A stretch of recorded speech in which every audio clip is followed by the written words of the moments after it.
It's your brain flashing back to a moment it thought you were in real danger. Triggers can come from the outside, like a voice tone, a smell, a slammed door, or the inside, like anxiety, shame, or a sudden gut feeling.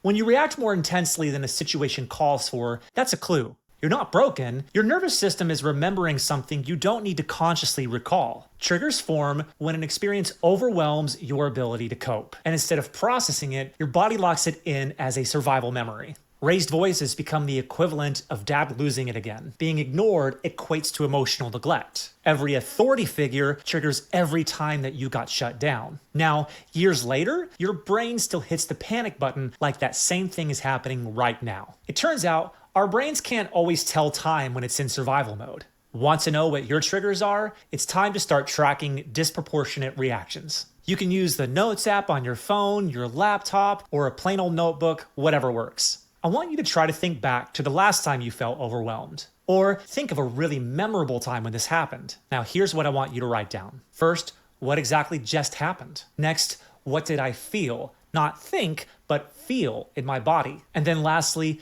did it remind me of anything? You should find that patterns show up fast when you pay attention. For instance, you freeze when someone raises their voice. You get angry when you feel ignored, or you feel anxious when plans change suddenly. These reactions aren't random. They're a map of how your nervous system is trying to keep you safe. So, what do you do in the moment?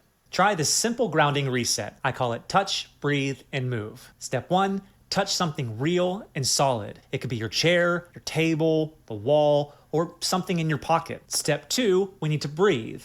Breathe in for 4 seconds, hold for 2, and out for 6. Repeat this a few times while focusing on the sensation of the object you are touching. Lastly, in step 3, we need to move. Wiggle your fingers, your toes, shrug your shoulders, focus on that sensation, and reconnect with your body in the here and now. Here's why this works.